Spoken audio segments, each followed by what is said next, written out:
Je ne peux m'imaginer ce que ce sera quand je marcherai juste à tes côtés. Je ne peux m'imaginer ce que mes yeux verront lorsque ton visage sera devant moi. Je ne peux m'imaginer. Je ne peux m'imaginer.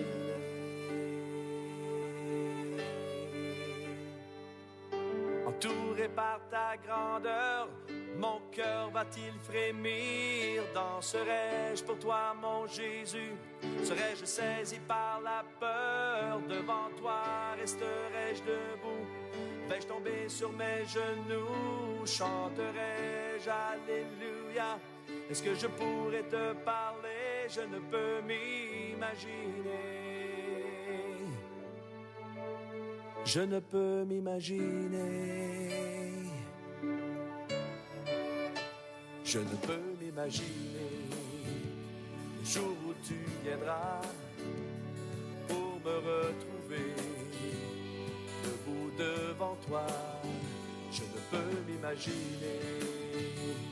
Tout ce que je ferai sera de t'adorer pour l'éternité. Je ne peux m'imaginer. Je ne peux m'imaginer. Entouré par ta grandeur, mon cœur va-t-il frémir? Danserai-je pour toi, mon Jésus? Serais-je saisi par la peur? Devant toi resterai-je debout? Vais-je tomber sur mes genoux? Chanterai-je Alléluia? Est-ce que je pourrais te parler? Entouré par ta grandeur, mon cœur va-t-il frémir? Danserai-je pour toi, mon Jésus? Serais-je saisi par la peur? Devant toi resterai-je debout? Vais-je tomber sur mes genoux? Chanterai-je Alléluia? Est-ce que je pourrais te parler? Entouré par ta grandeur, mon cœur va-t-il frémir? Danserai-je pour toi, mon Jésus? Serais-je saisi par la peur? Devant toi resterai-je debout? Vais-je tomber sur mes genoux? Chanterai-je Alléluia? Est-ce que je pourrais te parler? Je ne peux m'imaginer. Je ne peux m'imaginer. Je ne peux m'imaginer. Je ne peux m'imaginer. Je ne peux m'imaginer. Je ne peux m'imaginer. Je ne peux m'imaginer. Je ne peux m'imaginer.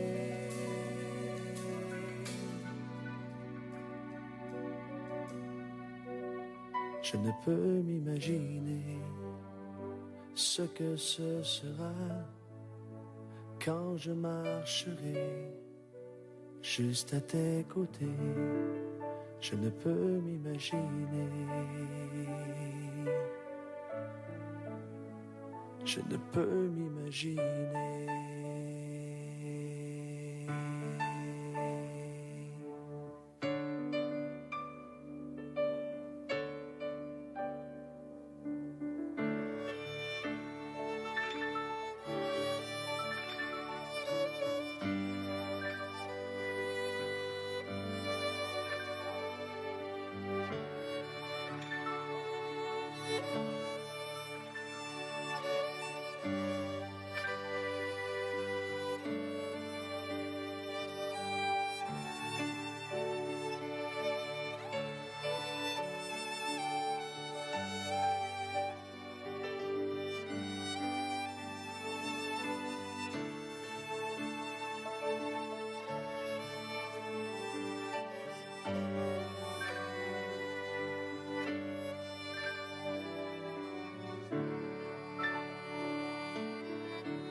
Je ne peux m'imaginer ce que ce sera quand je marcherai juste à tes côtés. Je ne peux m'imaginer ce que mes yeux verront lorsque ton visage sera devant moi. Je ne peux m'imaginer.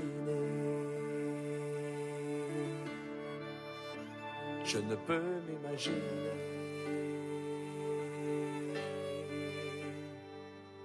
Entouré par ta grandeur, mon cœur va-t-il frémir? Danserai-je pour toi, mon Jésus? Serai-je saisi par la peur? Devant toi resterai-je debout? Vais-je tomber sur mes genoux? Chanterai-je Alléluia? Est-ce que je pourrais te parler? Je ne peux m'imaginer. Je ne peux m'imaginer. Je ne peux m'imaginer le jour où tu viendras pour me retrouver debout devant toi. Je ne peux m'imaginer. Tout ce que je ferai sera de t'adorer pour l'éternité. Je ne peux m'imaginer. Vous êtes les bienvenus dans notre rencontre hebdomadaire et nous bénissons le Seigneur pour la vie de chacun d'entre vous et j'espère que vous vous portez tous bien par la grâce du Seigneur. Et ce matin, nous sommes heureux de vous rappeler que nous sommes l'Église des Assemblées de Dieu, ministère Restauration. Nous sommes situés à l'avenue Farapos, numéro 312.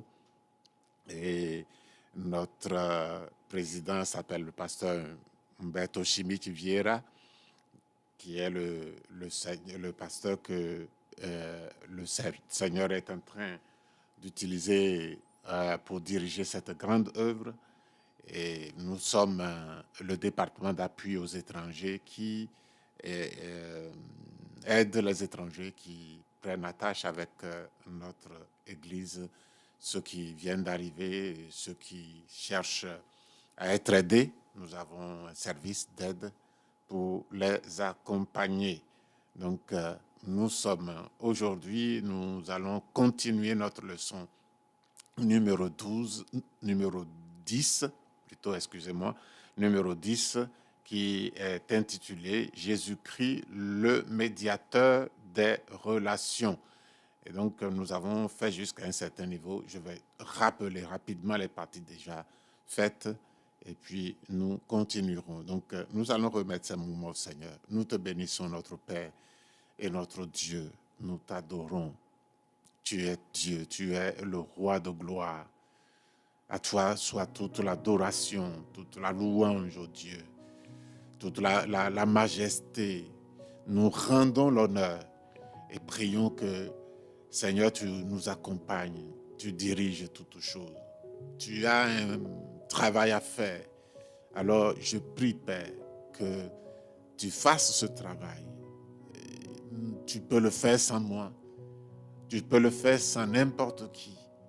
Mais tu as décidé de le faire avec nous. Et ce matin, je n'offre aucune résistance, Seigneur. Et s'il y a une résistance, je te permets, Seigneur, que par le Saint-Esprit, tu la brises et que tu fasses ton œuvre pour glorifier ton nom, pour accomplir ton projet dans la vie de ceux et de celles que tu as mis à l'écoute en ce moment ou plus tard, Seigneur. Sois loué et remercié au nom de Jésus. Donc, nous allons voir que nous avons étudié premièrement le médiateur entre personnes différentes. Jésus est le médiateur des relations. Il est premièrement le médiateur entre personnes différentes. C'est les personnes qui sont de nature différente. Et nous avons vu premièrement qu'il est venu pour rassembler les Juifs et les gentils. Les Juifs, c'est le peuple hébreu, et les gentils, c'est nous. C'est tout ce qui est contraire, tout ce qui n'est pas peuple de Dieu, tout n'était pas peuple de Dieu, c'est-à-dire tout ce qui n'était pas Israël. Donc Dieu est venu, Jésus est venu nous rassembler. Puis, maintenant, la direction de l'Église est sous l'autorité de Christ. Hein? La direction pour l'Église aujourd'hui, c'est le Christ au-dessus de tout. Christ au-dessus de tout. Et donc, c'est cela que nous avons déjà parlé la dernière fois. Nous avons parlé de ces deux peuples, gentils et hébreux, sans communion et sans affinité. Ils étaient deux groupes de personnes habitant sur la terre, se haïssant, hein, les uns traitant les autres de la manière la plus difficile. Hein. Donc, Christ est devenu le trait d'union. La Bible dit que des deux, il n'en a fait qu'un seul. Et il est devenu le trait d'union entre les deux. Voilà, donc, il a réconcilié les deux, les Juifs, les Hébreux et les gentils. Donc, avec cette réconciliation, nous pouvons être un seul peuple dans l'Église, placé sous la domination du Seigneur Jésus. Donc, la médiation de Jésus-Christ dans la pratique de chaque jour. Nous avons vu aussi la médiation de Jésus-Christ dans la pratique de chaque jour, comment nous sommes appelés à parler, à être... comment nous sommes appelés à laisser Christ entre nous et les gens. Christ doit être toujours entre nous et les gens, que ce soit nous avec les autres ou que ce soit deux personnes différentes que nous voulons aider. Christ doit être entre nous. Donc, le contact direct avec l'autre personne sous l'autorisation de Jésus-Christ. Donc, avant de réparer une relation endommagée, nous devons laisser Christ, appeler Christ entre la personne ou entre les deux personnes. Si c'est entre nous et une personne, Christ doit être au milieu. Si nous aidons deux personnes, nous devons laisser Christ au milieu. Hein? Et le contact direct avec l'autre personne sous l'autorisation de Christ seulement. On ne peut pas réconcilier deux personnes, on ne peut pas travailler à la médiation sans laisser Christ au milieu. Hein, que ce soit entre nous et les autres, ou que ce soit nous aidons deux personnes qui sont en conflit. Hein, donc, nous sommes en train de voir comment Jésus est et doit être le médiateur des relations. Donc, c'est ce que nous avons étudié jusqu'ici. Nous avons dit que l'impatience, nous devons parler à Christ de l'autre personne jusqu'à ce que Christ vienne à nous donner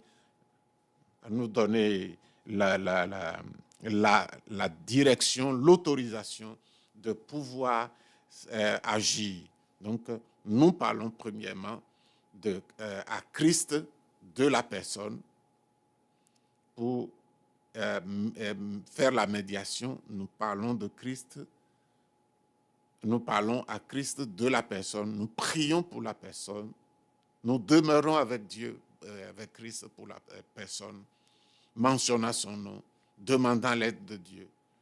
Puis après, à un moment donné, il nous donnera l'autorisation avec le contenu de prendre contact avec la personne. Puis, nous avons parlé que l'impatience éloigne la personne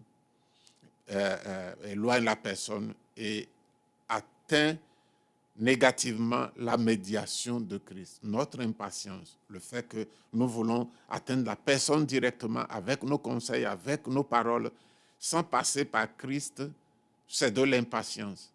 Et ou que nous avons déjà prié et nous n'attendons pas jusqu'à ce que le feu vert nous soit donné. C'est de l'impatience. Et donc, ça éloigne de la médiation de Christ. Ça gâte la médiation.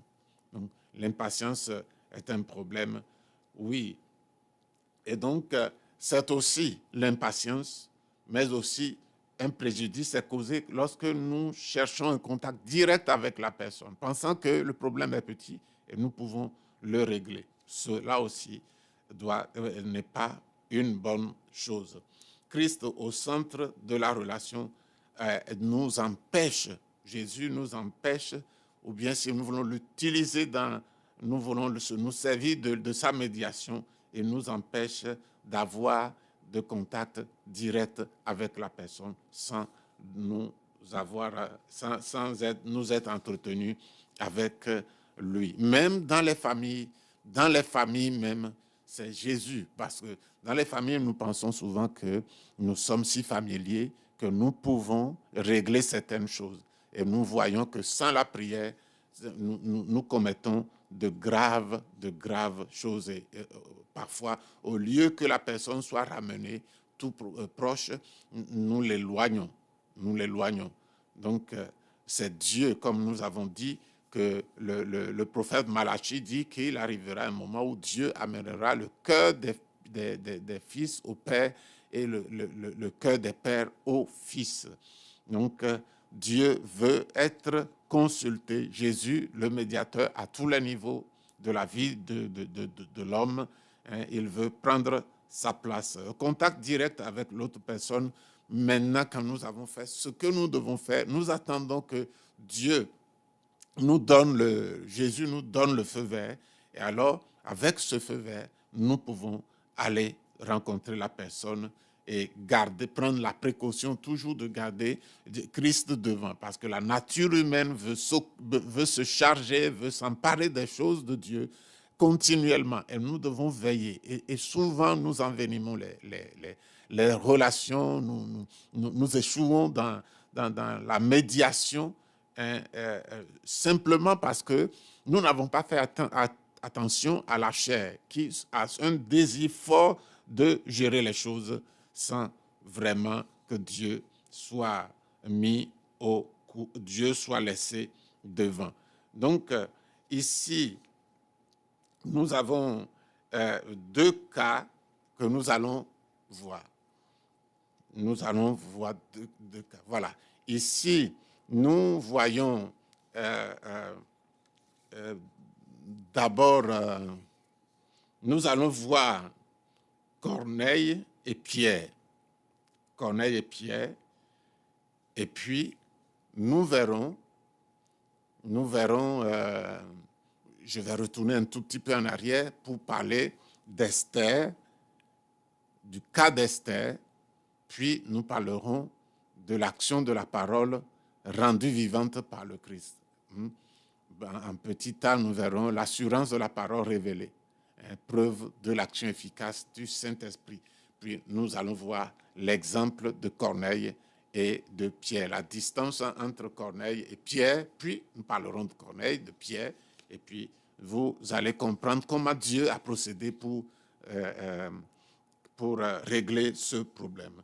Donc, comme je disais, je voudrais parler un peu de comment Dieu agit au bon moment. Quand nous sommes en train de dire que le timing de Dieu dans la médiation des relations interpersonnelles est très important. Le timing est très important. Donc, il nous dit que nous devons attendre, nous devons parler de la personne à Christ, le médiateur, c'est-à-dire nous devons prier pour cette personne qui est avec nous dans une relation qui n'est pas bonne, ou bien ces deux personnes que nous voulons aider, nous devons parler à Dieu de ces personnes ou de la personne, et en priant et laissant Dieu agir. Et quand nous avons prié, nous ne devons pas aller. Nous ne devons pas aller. Souvent, nous pensons que le temps passe, le temps va endommager certaines choses. Non, Dieu tient le temps sous son contrôle. Et alors, nous devons attendre jusqu'à ce qu'il nous donne le feu vert, parce que le timing de Dieu est différent de notre timing. Il y a des choses que si nous le faisons 2 heures de temps avant, ne porteront pas le même résultat que nous le faisons après. Si nous sommes en avance sur le temps de Dieu, nous pouvons avoir des résultats différents. Nous sommes en retard par rapport au plan de Dieu aussi. Nous pouvons causer des préjudices à ces relations. Et donc, nous devons agir patiemment, tranquillement, en remettant avec confiance la réparation, la médiation de ces relations entre les hommes. Et comme nous sommes en train de dire, la relation après la réconciliation avec Dieu, que nous avons reçu le salut, il veut que nous vivions en paix. Il veut que, autant que cela dépend de nous, dans l'Église ou même avec les gens de l'extérieur, nous soyons en paix avec tous les hommes. Nous entretenions des relations cordiales, paisibles avec tous les hommes, et particulièrement dans l'Église où nous sommes frères et sœurs, nous sommes membres de la famille de Dieu. Donc, nous devons faire cela. Donc, il faut savoir discerner le bon moment. Et nous avons pensé que dans le cas d'Esther, dans le cas d'Esther, qui se trouve dans Esther chapitre 5, chapitre 6, chapitre 7, chapitre 8, chapitre 9, et nous voyons comment Dieu a agi chronologiquement. Aucun homme ne peut faire ça. Donc, il faut une femme, une personne sensible, qui n'est pas pressée, qui se laisse utiliser par Dieu, et les choses se font. Pendant que nous n'avons rien reçu de Dieu, alors ne forçons pas les choses. Donc, quand Aman, le méchant qui voulait détruire les Juifs, le temps nous manquerait de lire les textes. Donc, les textes se trouvent vers la fin du chapitre 5 d'Esther, chapitre 6, chapitre 7, chapitre 8, chapitre 9. Donc, vous verrez que le temps est venu pour que Dieu sauve le peuple, que Dieu fasse en sorte que le peuple juif ne soit pas détruit.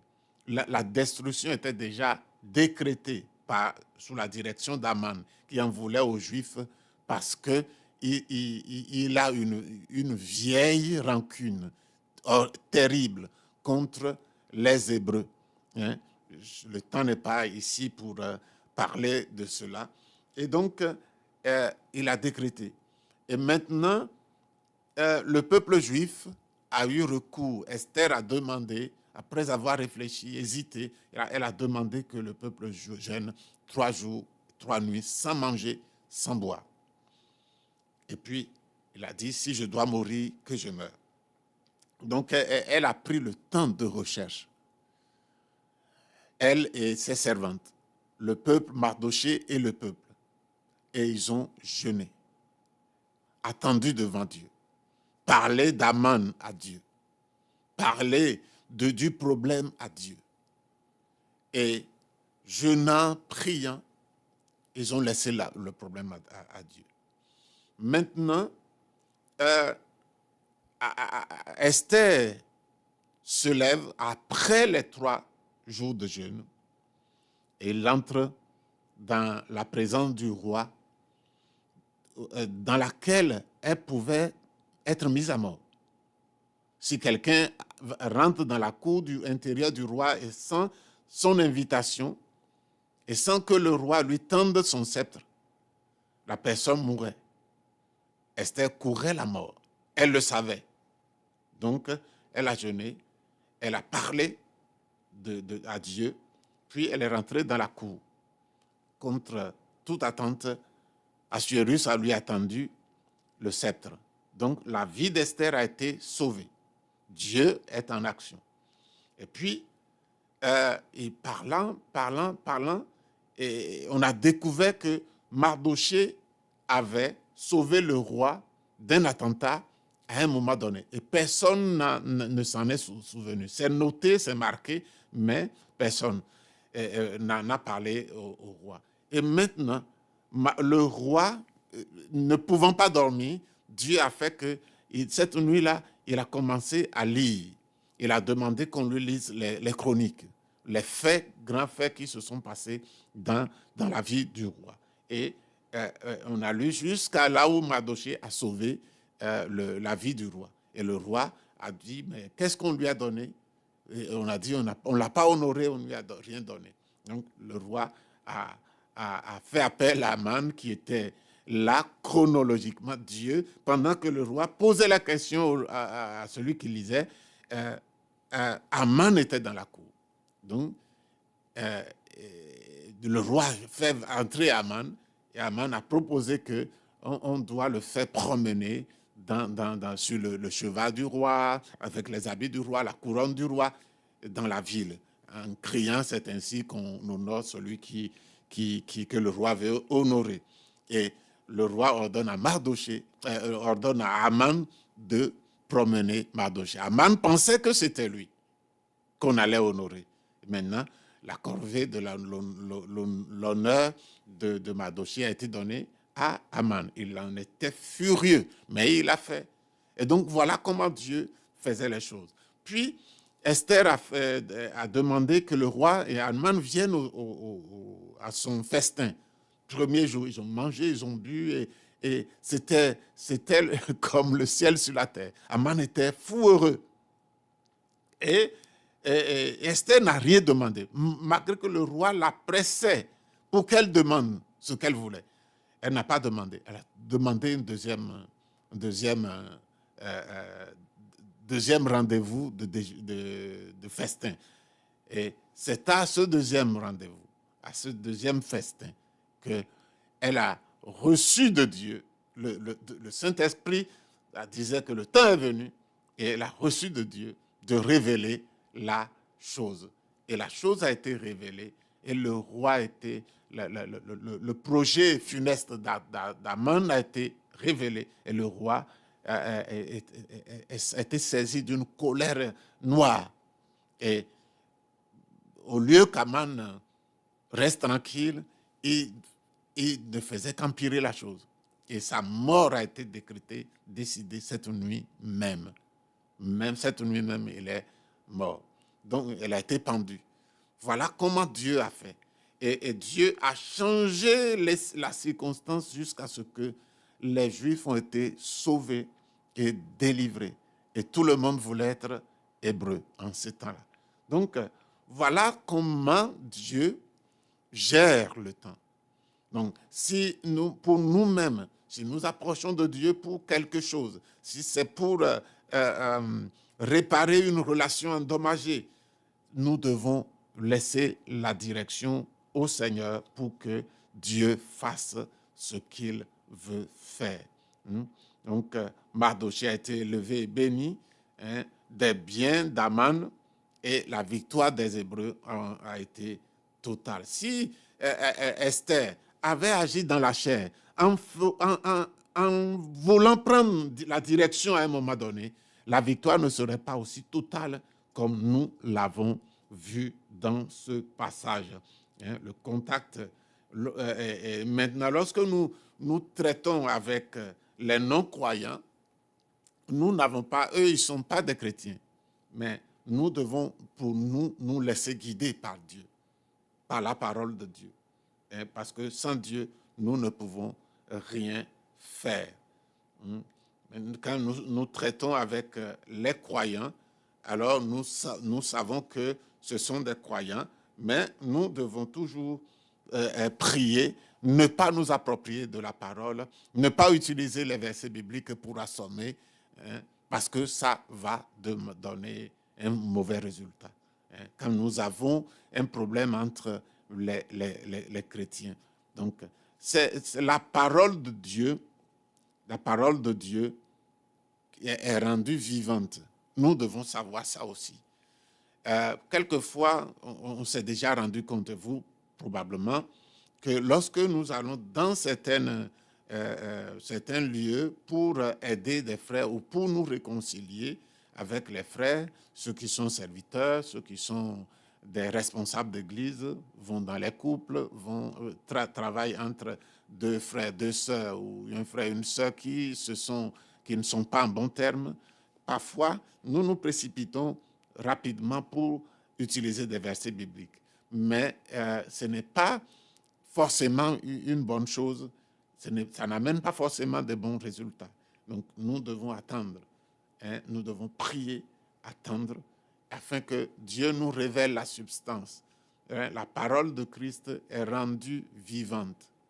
La parole de Dieu est rendue vivante par le Christ, quand nous venons à lui, quand nous, dans une attitude de dépendance, dans une attitude de le reconnaissant comme c'est lui qui est le médiateur, même s'il s'agit entre hommes et femmes, d'un mari et femme, c'est lui, c'est Christ qui est le médiateur. Même au sein de notre maison, entre nos enfants et nous commettons souvent l'erreur que les enfants doivent nous obéir et alors nous commençons à les assommer avec des paroles, la parole de Dieu pour ceux qui veulent le faire ainsi, et parfois avec des menaces.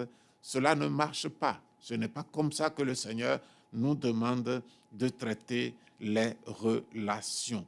Il est le médiateur de toutes les relations et même les plus petites, les plus petites, les plus négligeables. Si c'est question de relations, Christ est le grand médiateur avec M majuscule.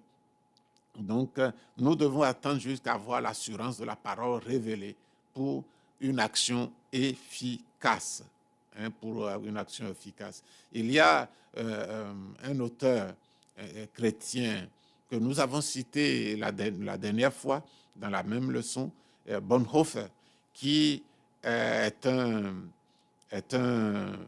leader chrétien allemand qui a été tué par la police nazie à cause de sa foi.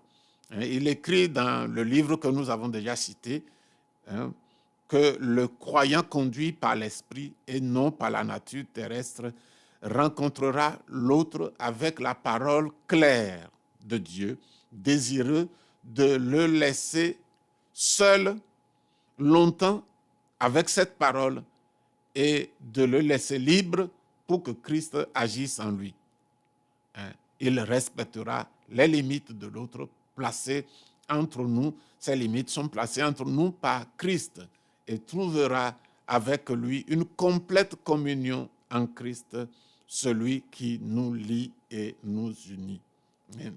Mais si Jésus ne passe pas devant, s'il ne vivifie pas la parole, les arguments bibliques ne seront que des simples arguments qui seront réfutés peut-être avec d'autres citations, d'autres arguments bibliques. Et là, on cite versets bibliques pour réconcilier. La personne aussi cite des versets bibliques pour se justifier. C'est qu'il n'y a pas l'action du Saint-Esprit. Donc, ici, nous allons voir l'exemple de Corneille et de Pierre. Donc, pour voir comment Dieu réconcilie, Dieu veut être le réconciliateur des relations. Alors, il y a ici, comme nous l'avons déjà vu, Corneille, qui est un juif, est un Romain, et Pierre est un juif, excusez-moi. Corneille est un Romain, Pierre, un juif. Et la visite de Pierre à Corneille n'était pas quelque chose d'ordinaire, comme aurait pu être une visite amicale entre amis aujourd'hui. Il y avait de grandes barrières qui empêchaient, dans un ordre naturel, cet événement. Ensuite, nous parlerons de certaines différences qui avaient établi un mur entre ces deux hommes, les empêchant un tel contact entre eux. Donc, ici, quand nous regardons Corneille premièrement, Corneille qui avait besoin de salut, le premier gentil qui est entré dans le royaume de Dieu, qui est devenu chrétien, le tout premier. Avant, les gens étaient sauvés, mais c'était seulement les Hébreux, les Juifs. Parce qu'ils se considéraient comme le peuple de Dieu. Le salut pour eux n'était pas pour les païens, pour les Romains, les Grecs, etc., pour nous. Et donc, il y avait cette barrière-là. Mais Jésus est venu pour faire des deux un seul. Pour que l'Église de Jésus ait des Juifs et des gentils. Parce que Dieu veut faire des deux un seul. Mais il y a des barrières qui existaient. Des barrières terrestres, des barrières humaines qui existaient, qui rendaient ce travail d'union impossible. Et donc, Dieu va utiliser Corneille et Pierre, et il va travailler entre eux pour détruire cette barrière et montrer au monde de l'Église et au monde entier qu'il n'y a plus de barrière entre les Juifs et les païens, les gentils. Donc, Corneille nous représente tout ce qui n'est pas hébreu, n'est pas juif. Donc, c'était un centurion romain et un soldat qui exerçait l'autorité romaine sur les Hébreux, dominait avec violence le peuple juif. Et il était soldat. Cette armée romaine était vue comme une armée impérialiste, répressive, brutale et dominatrice. Cette armée, la Rome a dominé par l'armée Israël. Donc, il était un officier de cette armée, un centurion. C'est celui qui avait la garde de 100 soldats. Ce n'était pas un petit. Donc, il vivait à Césarée, dans la ville de Césarée, avec sa famille.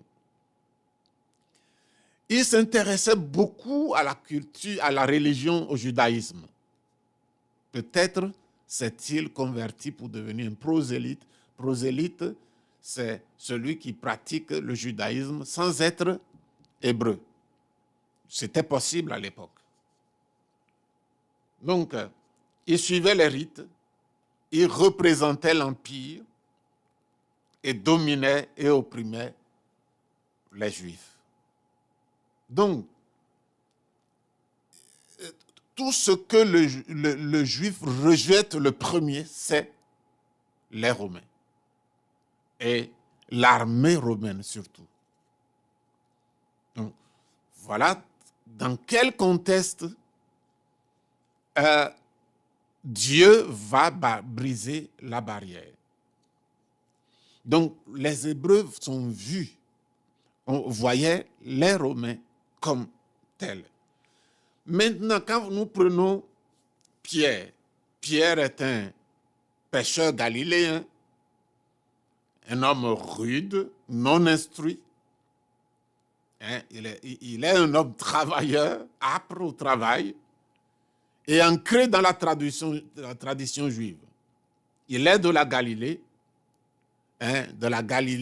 Les Galiléens sont très attachés à la culture. Ils aiment l'honneur plus que l'argent. Ils sont pleins de zèle et défenseurs des coutumes judaïques. Il n'a pas étudié et son accent galiléen était reconnaissable. il n'a pas étudié. Et venant, il venait aussi de la région juive, du territoire juif, il venait de la partie la plus hostile. Ils ne sont pas comme, entre guillemets, on peut dire des civilisés, comme ceux de la Judée. Ils sont des gens naturels, traditionnels, qui sont tellement attachés à la Torah, au judaïsme. Ils veulent pratiquer le judaïsme. Et ils étaient la partie les plus hostile à Rome. Et c'est là-bas que s'est formé souvent le groupe qu'on appelle les zélotes, ceux qui étaient opposés à la domination de Rome, voulant rétablir Israël par la force. Ils étaient très violents contre la Rome. Donc, c'est de là que Pierre vient. Vous voyez qu'il était le cœur, il était du cœur de l'opposition à Rome, de la domination romaine. Mais, voyez-vous, c'est lui que Dieu va utiliser. C'est les deux. Pierre, qui représente l'Église, et Corneille, qui représente l'Église juive, et Corneille qui représente les gentils, qui sont considérés comme des porcs, des gens incirconcis, des gens impurs. Et les Hébreux ne mangeaient pas avec les gentils à cause de leur impureté. Ils pensaient que c'est des gens impurs, que Dieu peut-être ne peut pas sauver.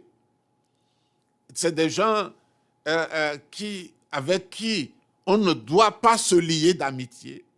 Quand le juif allait quelque part, qui devait passer par un village gentil, un village païen, il devait faire, s'il doit faire 1 kilomètre pour passer tout droit, il fera 4-5 kilomètres pour contourner le village.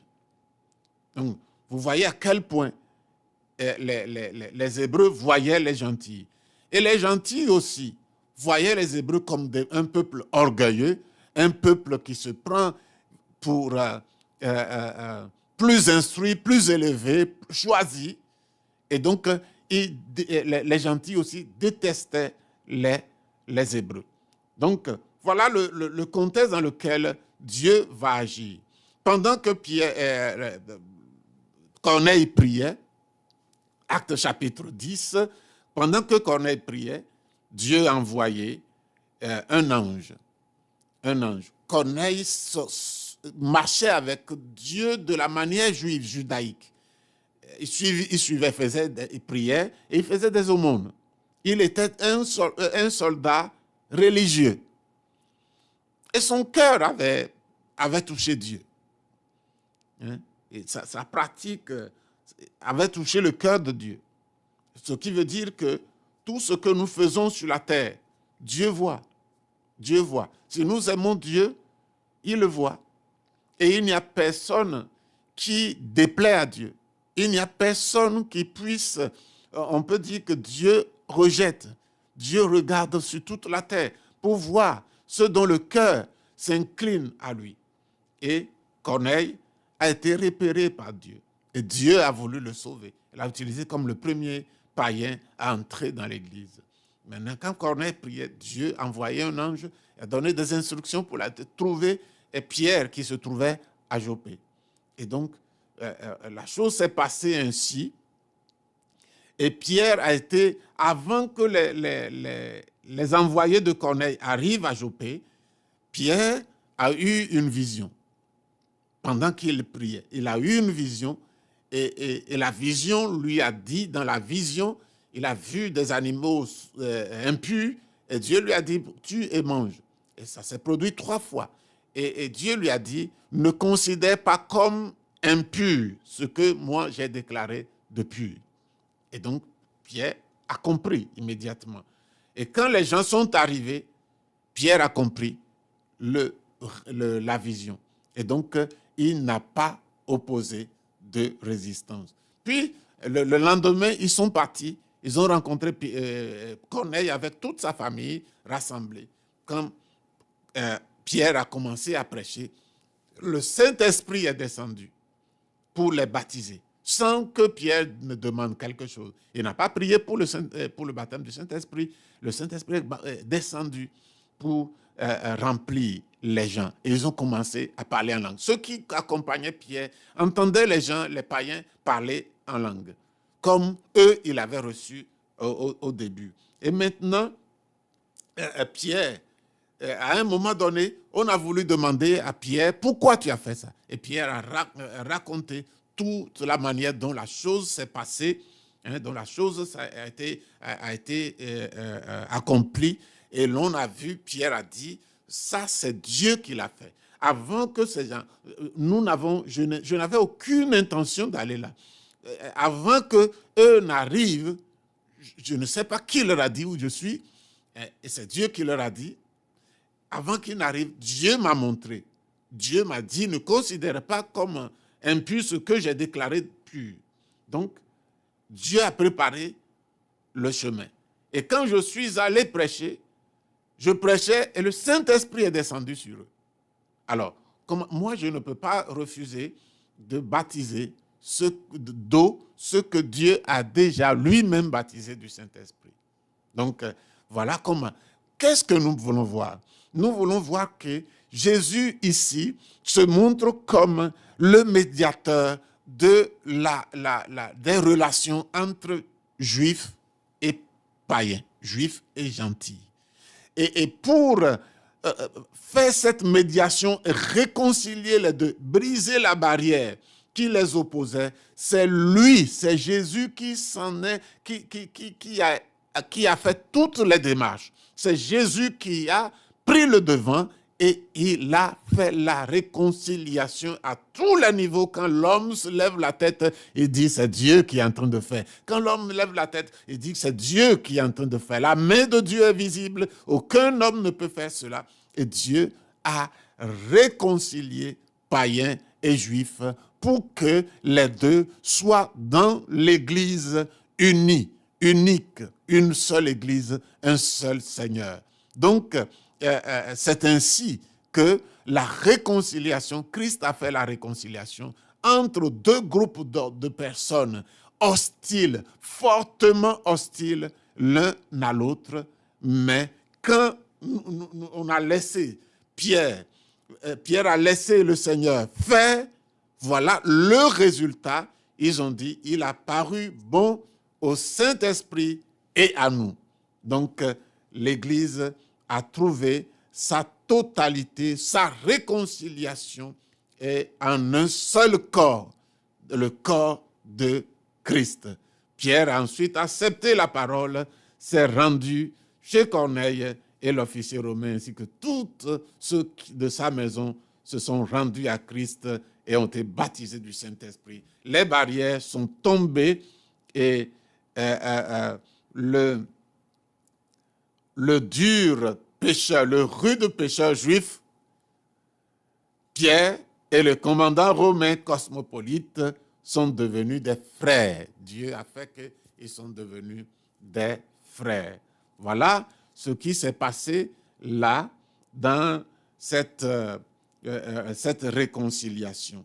Donc, je veux dire, mes chers frères, que dans l'Église, Dieu veut que nous soyons paisibles, nous vivions en paix l'un avec l'autre. Dans les maisons chrétiennes, nous vivions en paix les uns avec les autres. Dans les administrations, au travail, avec des collègues, Dieu veut que nous soyons des promoteurs de la paix. Avec notre voisinage, avec nos citoyens, en tant que citadins, Dieu veut que nous soyons des artisans de la paix, ceux qui transportent la paix et qui donnent la paix aussi autour d'eux. C'est pourquoi ce n'est pas, il ne nous propose pas de le faire seul, parce que c'est une tâche impossible pour laquelle nous n'avons pas humainement sur terre les capacités, mais que lui-même se propose de nous conduire à faire. Et il veut, vivant en nous, nous rendre des artisans, un peuple de paix et des artisans de la paix. Donc, le principe que nous devons suivre, c'est que il n'y a pas de paix sans Jésus. Il n'y a pas de paix sans Jésus.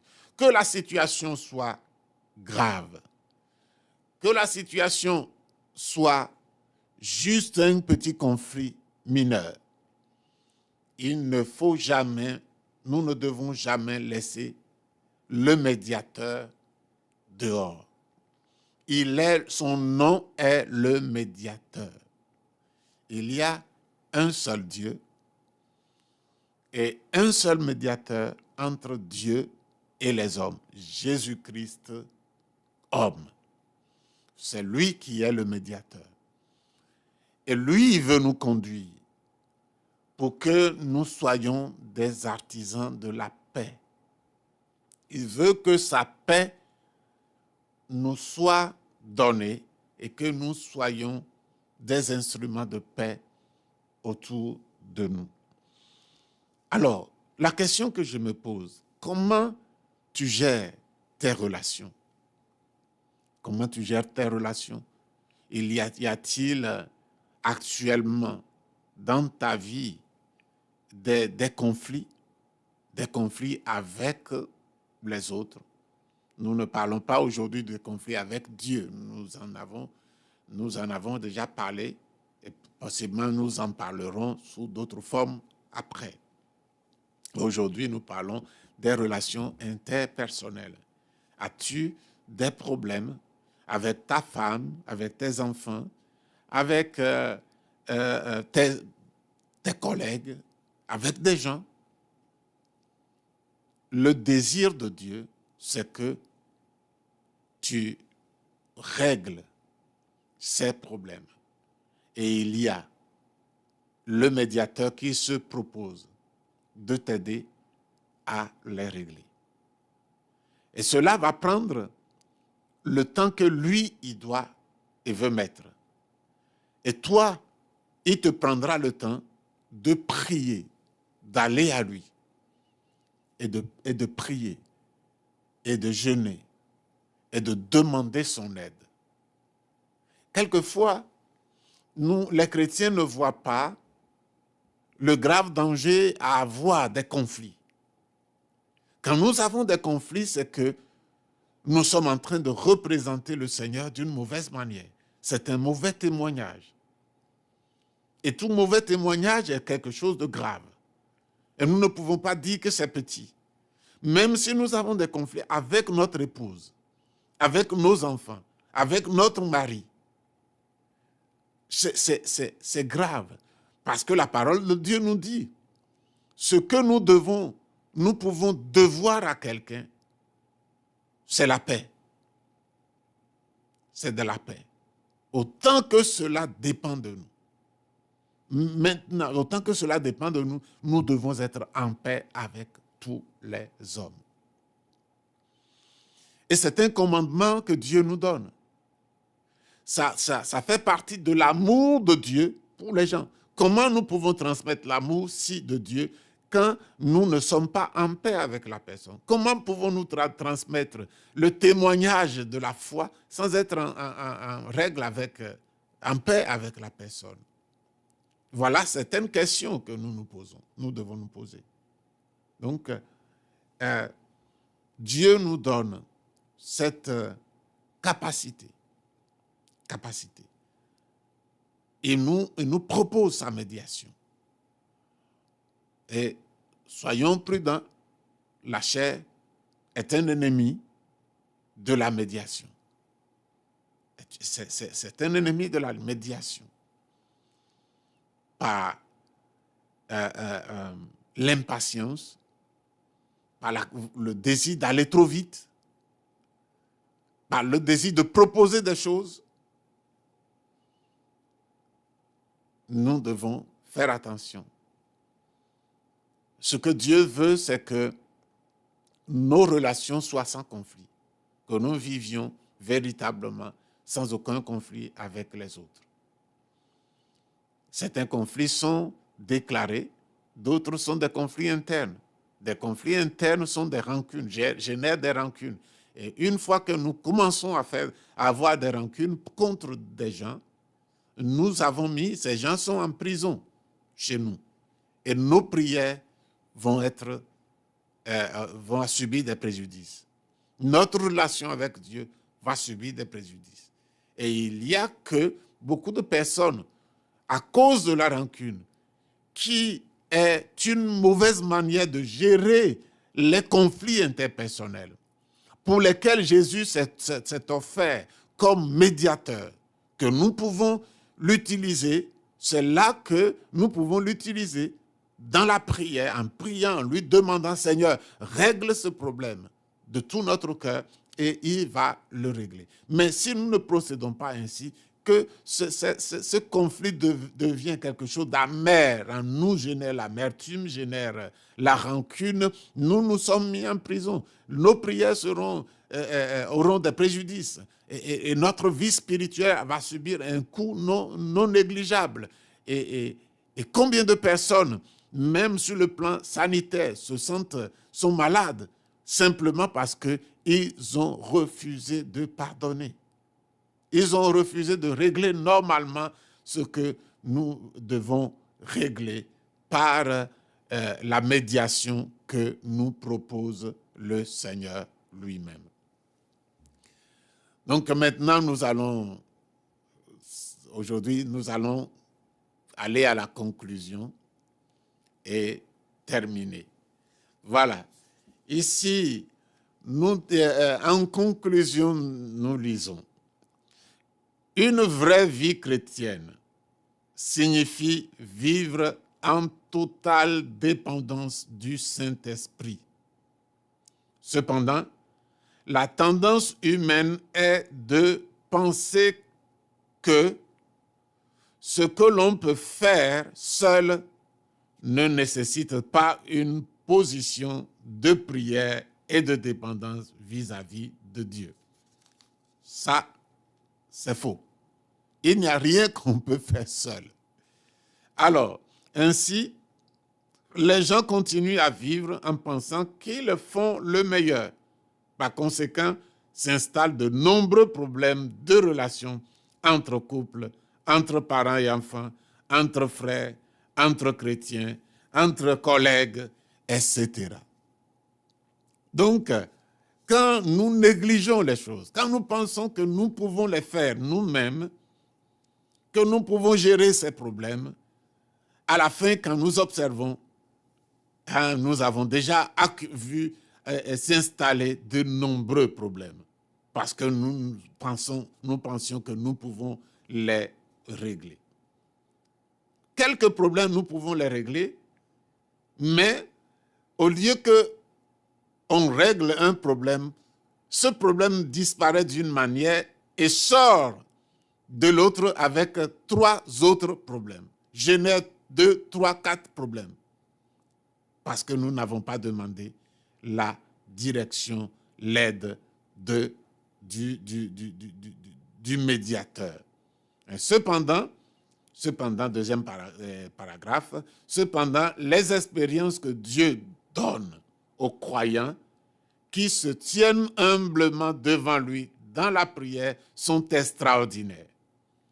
Tout en reconnaissant qu'il n'a pas de capacité suffisante pour entretenir les relations parfaites et en demandant également à Dieu de le diriger dans ce domaine.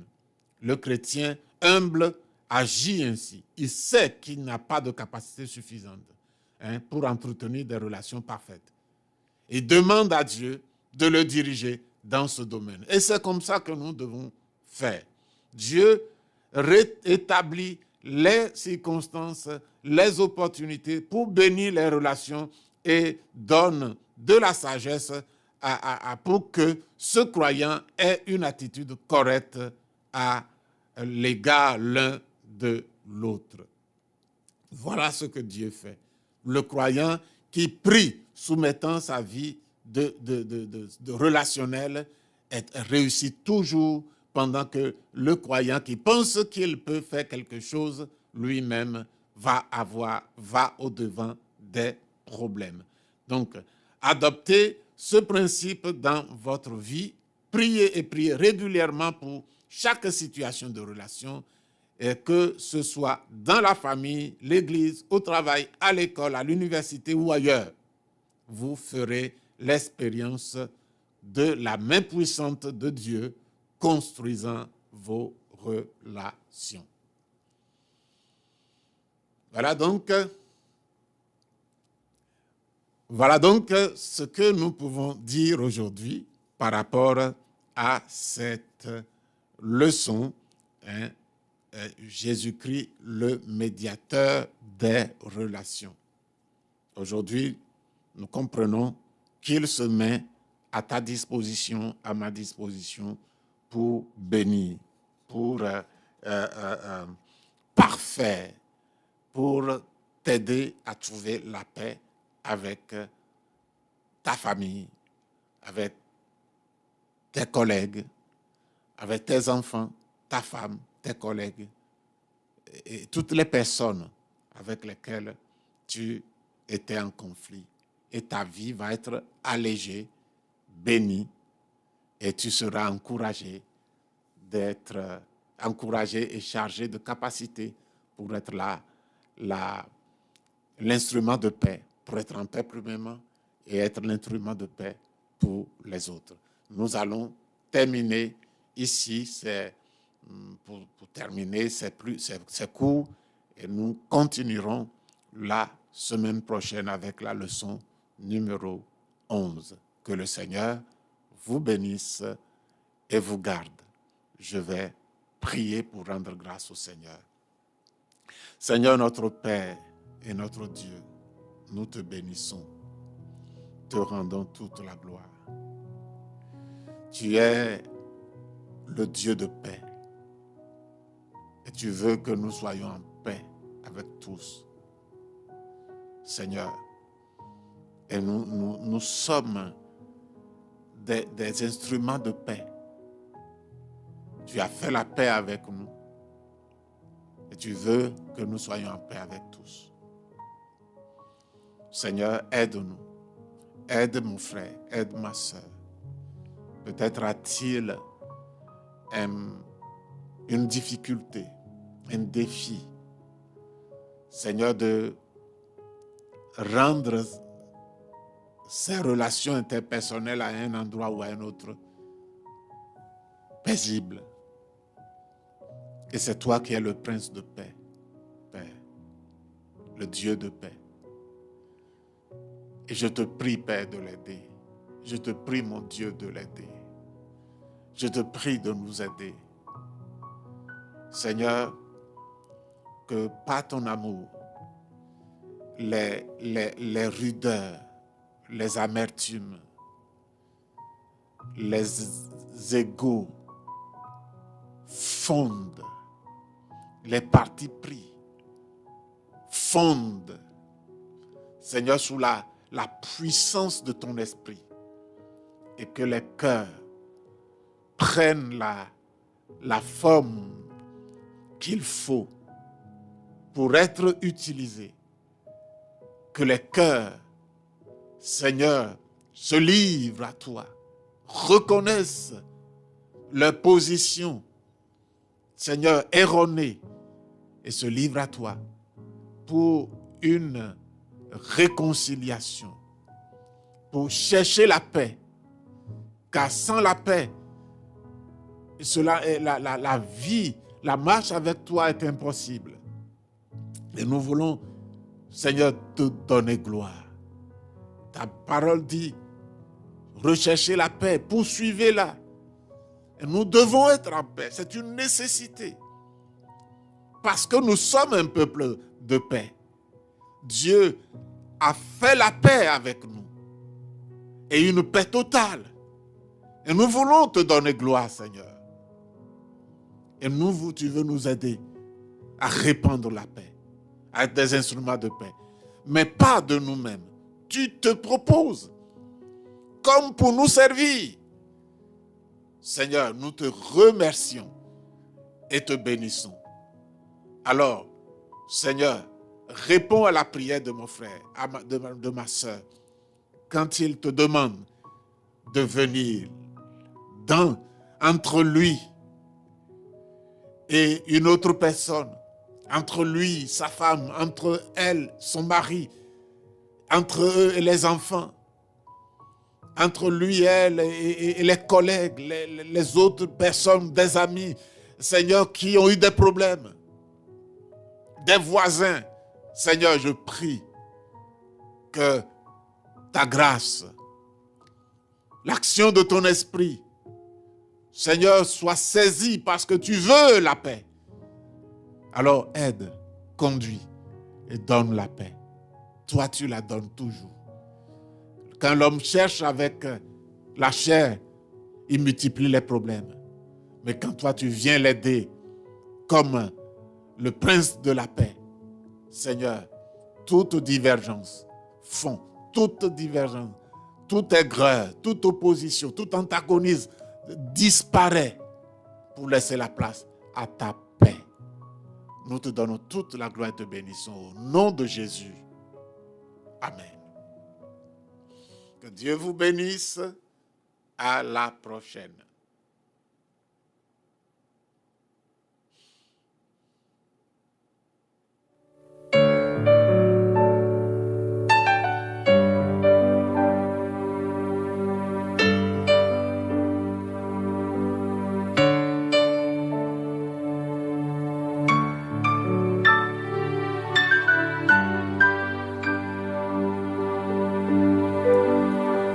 Je ne peux m'imaginer ce que ce sera quand je marcherai juste à tes côtés.